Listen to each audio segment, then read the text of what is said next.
pretty obvious by now. I don't know how to play this thing, but I can tell stories. I thought I might talk about our conventions. I've attended 52 conventions in my lifetime. My first convention in 1969, the theme was Peace on Earth. That convention was a staggering 8 days long. It's not a mistake, 8 days.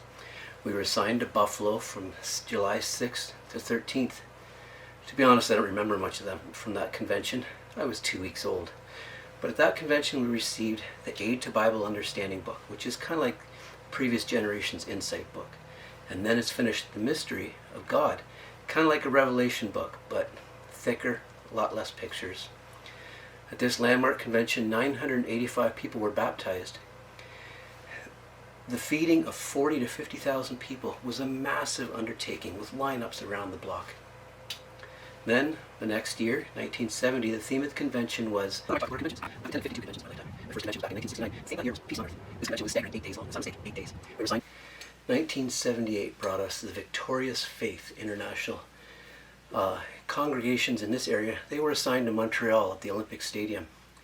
Many have vivid memories of staying in the massive tent city, an encampment that makes you think of the Israelites in the wilderness. But the most memorable moment of this assembly came in the form of the book, My Book of Bible Stories. This was a huge thing. This was my generation's Caleb and Sophia. Some of us were already on our way through the book for the second time by the time we got home. The same way that a tablet with some Caleb videos will occupy a toddler for hours, so too that bright yellow book with red lettering was sure to occupy children when we really needed it.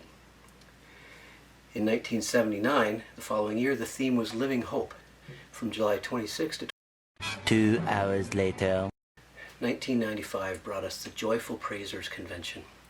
This was another life-changing convention.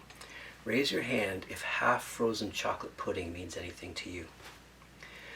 In 1995, the food service we'd become so used to came to an end.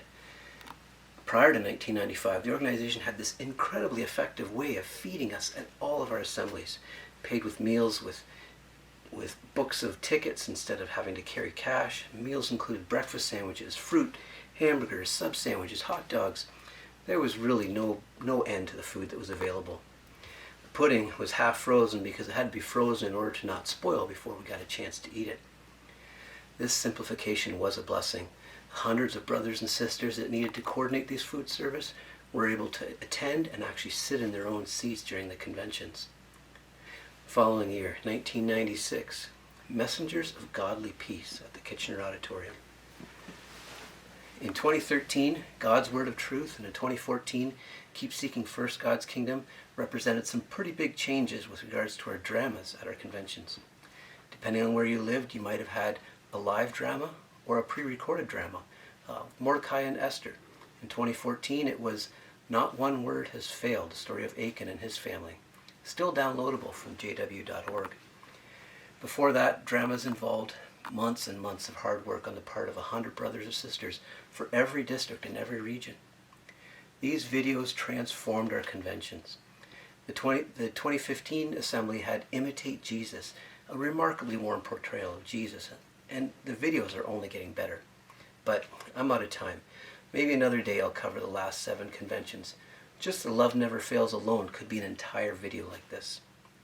Every one has been groundbreaking, and this trend of conventions getting better and better is going to end with, dare I say, the perfect convention? Can't wait.